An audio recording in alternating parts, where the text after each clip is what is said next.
अस्सलाम वालेकुम। CS606 compiler construction का आज हम पढ़ेंगे लेक्चर नंबर 10। आज के लेक्चर में हम पढ़ेंगे कि किस तरह स्टैंडर्ड को यूज़ करते हुए हम टोकन्स को जनरेट करेंगे। प्रीवियस लेक्चर अगर नहीं लिया तो सबसे पहले जाके वो लेक्चर ले लें क्योंकि इंपॉर्टेंट है, उसकी पहले आपको समझ आएगी, फिर आपको इस लेक्चर की समझ आएगी।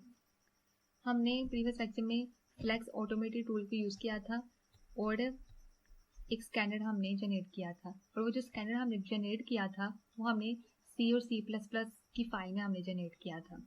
मीन्स कि अब वो स्कैनर C या C++ में लिखे हुए कोड में से टोकन्स को जनरेट करके देगा, क्योंकि मेन पर्पस तो हमारा यही है। स्कैनर बनाने का हमारा पर्पस क्या है कि हम लैंग्वेज में से टोकन्स को जनरेट कर सकें। अब इससे पहले कि हम टोकन्स को जनरेट करें, यहाँ पे बताया गया कि फ्लेक्स जब आउटपुट फाइल को जनरेट करता है ना, तो साथ में वो C++ क्लासेस को भी वो क्रिएट करता है। उन क्लासेस को क्रिएट करता है जो कि लेक्सिकल एनालाइजर को फिर इम्प्लीमेंट करती हैं क्लासेस, ठीक है ना। यानी कि उस लेक्सिकल एनालाइजर में हमारी C++ की क्लासेस होती हैं, तो उन क्लासेस का जो कोड होता है वो प्लेस होता है फ्लेक्स की आउटपुट फाइल में, जहाँ हमारा लेक्सिकल एनालाइजर बनता है। मीन्स के सिंपल कि जब फ्लेक्स आउटपुट फाइल को जनरेट करता है तो साथ हमें कुछ क्लासेस को भी वो क्रिएट करके देता है उस लेक्सिकल एनालाइजर में। अब हमने क्या करना है कि उन क्लासेस में से किसी एक क्लास का जो ऑब्जेक्ट है उसका हमारे पास कोड है, और उस ऑब्जेक्ट के कोड को हमने यूज़ करना है और वो हमने स्कैनर को देना है। स्कैनर अब उस कोड में से हमें टोकन्स को जनरेट करके देगा। ये हमारा आज का पर्पस है, आज के लेक्चर का। तो वो जो क्लासेस क्रिएट की हैं फ्लेक्स ने उस आउटपुट फाइल में, उनमें से किसी एक क्लास का ये ऑब्जेक्ट कोड है। तो वो ऑब्जेक्ट हम किस तरह बनाते हैं, वॉइड मेन के अंदर पहले तो हमने उस क्लास का हमने नाम लिखना होता है, ठीक है। जो जिस क्लास का हमने ऑब्जेक्ट बनाना है, तो हमारी जो क्लास है वो फ्लेक्स लेक्चर है, उसका पहले हम नाम लिखेंगे, फिर हम ऑब्जेक्ट का नाम यहाँ पे नाम लिखेंगे। तो लेक्स के नाम से हमने उस फ्लेक्स लेक्चर क्लास का ऑब्जेक्ट बनाया है। उसके बाद क्या हो रहा है कि यहाँ पे एक इंट टाइप का एक वेरिएबल बनाया है टीसी के नाम से।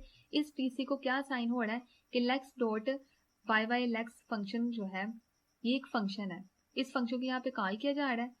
इस ऑब्जेक्ट को यूज करते हुए हम इस फंक्शन को कॉल कर रहे हैं, और जो भी उस फंक्शन की बॉडी के अंदर डेटा होगा वो सारा असाइन हो जाएगा टीसी को, इस ऑब्जेक्ट को। फिर हमारे यहाँ पे लूप है वाइल लूप। इसके अंदर क्या हो रहा है, कंडीशन है कि अगर तो टीसी जो है ये जो वेरिएबल है, अगर तो ये नॉट इक्वल है 0 के, तो हम ये प्रिंट कर देंगे, सी आउट कर देंगे। तो क्या सी आउट करेंगे, जो भी टीसी वेरिएबल के अंदर होगा, ठीक है, फंक्शन को कॉल करने के बाद जो भी इसको साइन होगा, एक तो हम उसको जो है वो प्रिंट करेंगे। फिर हम किसको प्रिंट करेंगे, यहाँ पे उस ऑब्जेक्ट को यूज करते हुए हम वाई टेक्स्ट जो फंक्शन है, इस फंक्शन को हम कॉल कर रहे हैं। इस फंक्शन के अंदर बॉडी के अंदर जो भी हमारा डेटा वो यहाँ प्रिंट हो जाएगा। अब यहाँ पे हम इस फंक्शन को जो कॉल कर रहे हैं ना, बेसिकली ये यहाँ पे हम उन टोकन्स को जनरेट कर रहे हैं, उन टोकन्स को अब हम यहाँ पे प्रिंट कर रहे हैं, ठीक है ना। जो भी वो स्कैनर जो है टोकन्स को प्रिंट करेगा, तो इस तरह उस फंक्शन को कॉल करते हुए प्रिंट कर रहे हैं। फिर यहाँ पे लाइन को एंड किया गया। अब यहाँ पे आपका मेन पर्पस तो कोड को समझना नहीं है, मेन जो यहाँ पे फोकस होना चाहिए वो आपका कंसेप्ट पे होना चाहिए। तो कंसेप्ट ये है कि ये एक ऑब्जेक्ट कोड है C++ का, एक क्लास का ऑब्जेक्ट कोड है। इस ऑब्जेक्ट कोड से अब स्कैनर जो है हमें टोकन्स को जनरेट करके देगा। तो चलते हैं अपने लेक्चर 10 की तरफ। यहाँ पे आप स्कैनर रन होगा और ये जो ऑब्जेक्ट कोड है, इस कोड को इस C++ के कोड में से हमें टोकन्स जनरेट करके देगा। अब टोकन्स क्या होते हैं, बहुत अच्छे से हमने पढ़ा हुआ है। टोकन्स क्या होते हैं, वॉइड एक टोकन है, स्पेस को इग्नोर किया जाता है, ठीक है, और इस तरह मेन अलग टोकन है। फिर यहाँ पर राउंड ब्रैकेट्स हैं, लेफ्ट राउंड ब्रैकेट अलग टोकन होगी, राइट राउंड ब्रैकेट अलग टोकन होगी। फिर उसके बाद कर्ली ब्रैकेट्स हैं, ये जो है ये लेफ्ट कर्ली ब्रैकेट एक ये टोकन है। फिर उसके बाद फ्लेक्स लेक्सर एक अलग टोकन है। फिर यहाँ पे लेक्स अलग है, फिर सेमीकोलन अलग टोकन है, इंट यहाँ पे अलग टोकन है, टीसी अलग है, यहाँ पे इक्वल जो ऑपरेटर है ये अलग है, लेक्स अलग है, डॉट ऑपरेटर अलग है, डॉट टोकन अलग है। फिर यहाँ पे वाई लेक्स ये अलग है, फिर इस तरह ब्रैकेट्स। मीन्स के टोकन्स की तो आपको समझ आ गई है ना। स्कैनर क्या करेगा कि अब 1 बाय 1 हमें हर टोकन जो इस कोड में रीड करेगा ना, शुरू से लेके आखिर तक, यहाँ से अब उसको प्रिंट कर देगा, ठीक है। अब टोकन्स को जनरेट करेगा। तो सबसे पहले क्या आ रहा है हमारे कोड में, वॉइड वॉइड आ जाएगा। इन नंबर्स को अभी आप ना ध्यान दें, ठीक है, इन नंबर्स को छोड़ दें, ये अभी आपने नहीं पढ़ना। यहाँ पे देखेंगे टोकन्स क्या क्या जनरेट हो रहे हैं। सबसे पहले वॉइड, फिर मेन, फिर यहाँ पे लेफ्ट राउंड ब्रैकेट, फिर राइट राउंड ब्रैकेट, फिर यहाँ पे लेफ्ट कर्ली ब्रेसेस, फिर यहाँ पे फ्लेक्स लेक्सर, फिर लेग्स, फिर यहाँ पे सेमीकोलन टोकन आ चुका है, फिर इंट टोकन, टीसी, यहाँ पे इक्वल, लेक्सर, फिर डॉट। जितने भी वो वन बाय वन जितने टोकन्स को वो रीड करेगा वो सेपरेटली हर टोकन उस लैंग्वेज में से निकाल के हमें दे देगा। तो ये हमारा फाइनल जो है स्कैनर ने टोकन बनाकर दे दिया। अब यहाँ पे अगर हम गौर से देखें इन नंबर्स को, अगर हम देखें तो ये जो मेन है इसका नंबर क्या है 258। फिर उसके बाद अगर हम देखें तो फ्लेक्स लेक्स को भी सेम नेम दिया नंबर दिया गया 258। फिर उसके बाद लेक्स को भी सेम नंबर दिया गया 258। ऐसा क्यों किया है? क्योंकि ये जो स्कैनर है ना, स्कैनर क्या करता है कि जिनको सेम नंबर देता है ना, ये उसके लिए ना सेम टोकन्स है। तो जो टोकन सेम होते हैं ना उनको वो सेम नंबर दे देता है। वो ये कंसिडर कर रहा है कि मेन, फ्लेक्स लेक्सर और जो लेक्सर है ये सारे आइडेंटिफायर्स हैं, तो इसलिए उसने क्या किया कि सेम नंबर दे दिया। इसी तरह अगर हम देखें तो ये क्या है, यहाँ पे लेफ्ट राउंड ब्रैकेट है, इसके नंबर क्या है 283। तो इसी तरह ये दोबारा जब उस कोड में दोबारा कोई एक लेफ्ट राउंड ब्रैकेट आएगी तो उसको भी सेम नंबर दे देगा 283। सेम टोकन्स होंगे उनको नंबर भी सेम जाएगा। जैसे देखें यहाँ पे क्या है, लेसन ऑपरेटर है 279 इसको नंबर दिया है, तो यहाँ पे 279 ये भी सेम है, ठीक है, फिर यहाँ पे भी सेम है। समझ आ गई? तो अब हमारे उस स्कैनर ने उस हमारे C++ ऑब्जेक्ट कोड को रीड किया और रीड करने के बाद यहाँ पे आके उसने टोटल सारे टोकन्स को जनरेट करके हमें दे दिया है। यहाँ पे आके हमारा जो कोड है वो कंप्लीट होता है। समझ आ गई? ओके, अब यहाँ पे देखें एक कोड उन्होंने एग्जांपल दी है। यहाँ पे ना फिर से फ्लेक्स को यूज करते हुए एक स्कैनर बनाया जा रहा है। उस स्कैनर को फिर एक C++ का कोड दिया जाएगा, उस कोड से फिर टोकन्स को वो जनरेट करेगा। तो दोबारा हम नहीं करेंगे क्योंकि पहले ही हमने एग्जाम्पल पढ़ ली हुई है, हमने सारा डिटेल से देख लिया है क्या स्पेसिफिकेशन फाइल क्या होती है, उसको हम किस तरह फ्लेक्स को देते हैं, फ्लेक्स उसको रीड करता है, फिर आउटपुट फाइल जनरेट करता है जिसके अंदर हमारा स्कैनर होता है C और C++ का। ठीक है, तो ये सारा कुछ हमने पढ़ लिया है। अब फिर उस स्कैनर ने किस तरह हमारे C++ कोड में से टोकन्स को जनरेट किया, तो इसको अब हमें दोबारा पढ़ने की ज़रूरत नहीं है। अब अगला जो हमारा टॉपिक है उसकी तरफ चलते हैं। आगे जो है वो है पार्सर। हमने पढ़ा था कि फ्रंट एंड के दो मॉड्यूल्स होते हैं टू पास कंपाइलर में, एक तो स्कैनर होता है, दूसरा पार्सर होता है। तो स्कैनर को तो हमने काफ़ी अच्छे से काफ़ी डिटेल से हमने स्टडी कर लिया कि किस तरह स्कैनर को जनरेट करते हैं।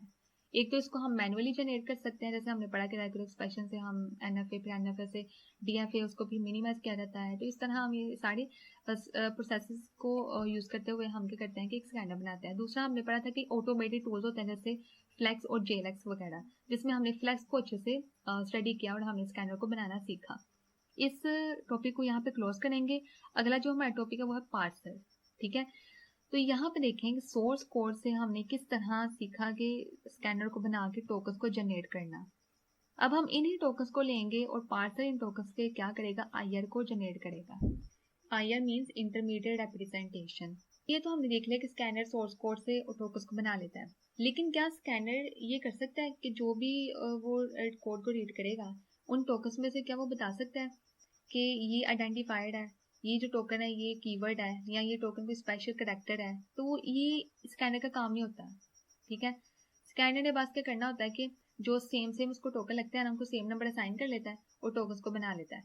अब पार्सर का आगे मजीद ये काम है कि इन टोकन्स को वो लेगा, उनको अच्छी तरह चेक करेगा, उनके जो है वो टाइप को चेक करेगा।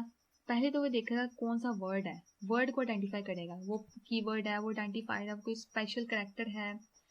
ठीक है, तो फिर एक तो वर्ड को देखेगा, दूसरा उसकी कैरेक्टरिस्टिक को, उसके रोल को वो देखेगा कि किस तरह का है ये वर्ड, इसके टाइप क्या है। जैसे अगर वो एक टू टोकन है टू, ठीक है, उस टू को जब ये पार्सर रीड करेगा ना तो पहले तो ये देखेगा कि टू क्या है, एक इंटीजर है ना, ठीक है, टू वर्ड है, तो इस वर्ड की टाइप क्या है, इंट होगी, तो इसकी कैरेक्टरिस्टिक क्या होगी, फिर इंटीजर होगी। तो इस तरह पार्सर का अब काम है कि ये वर्ड को आइडेंटिफाई करेगा अच्छी तरह, उनकी टाइप को वो चेक करेगा।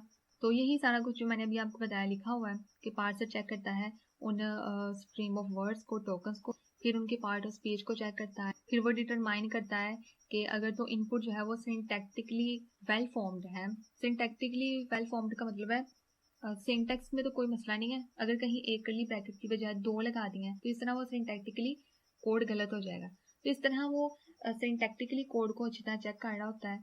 फिर उसके बाद वो सिमेंटिक एनालिसिस करता है, यानी कि टाइप चेकिंग करता है, कौन सा जो टोकन है किस टाइप का है। फिर फाइनली वो बिल्ड करता है IR को, यानी कि इंटरमीडिएट रिप्रेजेंटेशन सोर्स प्रोग्राम के लिए। अब सिंटैक्टिक एनालिसिस क्या होता है, किस तरह पार्सर जो है वो सिंटैक्टिक एनालिसिस करता है कोड की। जैसे यहाँ पे एग्जांपल के तौर पे लिखा हुआ है, हमारी नेचुरल लैंग्वेज का यहाँ पे एक सेंटेंस लिखा हुआ है, ही रोट द प्रोग्राम। इसका हम स्ट्रक्चर इस तरह डिस्क्राइब करेंगे जिसमें हम इंग्लिश लैंग्वेज की ग्रामर सेंटेंस को हम चेक करेंगे। जैसे देखें, ही क्या है, नाउन है, वो रोट क्या है, वर्ब है, द क्या है, आर्टिकल है, प्रोग्राम क्या है, नाउन है। तो अगर हम वैसे देखें तो ही क्या है, सब्जेक्ट है, फिर यहाँ पे रोट क्या है, प्रेडिकेट है, फिर उसके बाद द प्रोग्राम ये ऑब्जेक्ट है। तो इन सबको मिलाकर क्या है, एक सेंटेंस बन रहा है। तो अगर हम अपनी प्रोग्रामिंग लैंग्वेज में देखें तो जिस तरह ये इंग्लिश ग्रामर के यहाँ पे रूल्स होते हैं, इसी तरह प्रोग्रामिंग के भी होते हैं। जैसे यहाँ पे देखें, इफ क्या है, यहाँ पे ये इफ स्टेटमेंट लिखी हुई है।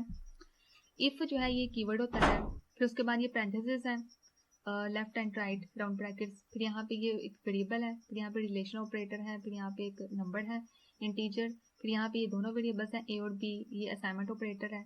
इन सबको मिलाकर क्या बन रही है, एक प्रोग्रामिंग लैंग्वेज की इफ स्टेटमेंट। तो ये होता है सिंटैक्टिक एनालिसिस। फिर यहाँ पे बताया गया कि if there are errors the parser will detect them. अगर तो कोई एरर होगा तो पार्सर उसको डिटेक्ट करेगा और फिर रिपोर्ट करेगा accordingly. Consider the following code segment that contains the number of syntax error. Consider किया जा रहा है कि ये कोड है, इसमें हमारे पास सिंटैक्स एरर्स हैं। अब यहाँ पे अगर हम देखें तो ये लाइन यहाँ पे हमें बता रही है कि जब भी हमारा कोड इस स्कैनर से गुजरेगा या फिर पार्सर से गुजरेगा, तो अगर तो कोई एरर हुआ तो हमें एरर शो होगा। लेकिन जो सिंटैक्स एरर है ना, ये हमें स्कैनर नहीं शो कराता, बल्कि ये हमें यहाँ पे पार्सर आके वो डिटेक्ट करता है। अगर तो कोई सिंटैक्स एरर हुआ तो वो पार्सर हमें शो करेगा। ठीक है, तो वही यहाँ पे बताया गया है। अगर तो वो कोई एरर हुआ, जैसे यहाँ पे एग्जाम्पल के तौर पर एक ऐसा कोड बनाया गया जो कि सिंटैक्टिकली इसके अंदर एरर है। यहाँ पे अगर हम देखें तो दोनों ब्रैकेट्स को यहाँ पे पैरेंथेसिस को इकट्ठा लिखा गया है, जबकि सिंटैक्टिकली तो ये गलत है। हम अपने सिंटैक्स जब बनाते हैं कोड को लिखने के लिए तो हम तो सिंगल ब्रैकेट को यहाँ पे लिखते हैं। इसी तरह अगर हम यहाँ पे देखें, इसके अंदर यहाँ पे सेमीकोलन लगाया गया है, जबकि सेमीकोलन तो हम स्टेटमेंट को टर्मिनेट करने के लिए लगाते हैं ना, तो यहाँ पे सेमीकोलन नहीं लगाया, यहाँ पे अंदर लगा दिया गया। फिर यहाँ पे भी तो इसी तरह ये क्या है, ये कुछ अंदर क्या है, सिंटैक्स एरर आ रहे हैं। तो ये जो सारे एरर्स हैं ये फाइंड करेगा पार्सर, स्कैनर नहीं करेगा। ठीक है, so it is clear that a scanner based upon regular expression will not be able to detect syntax error। तो भी बताया कि जो स्कैनर है वो इस काबिल नहीं होगा कि वो सिंटैक्स एरर को फाइंड कर सके, बल्कि ये काम किसका है, पार्सर का है। तो यहीं तक था आज हमारा lecture. For more video subscribe to my channel. अल्लाह हाफिज।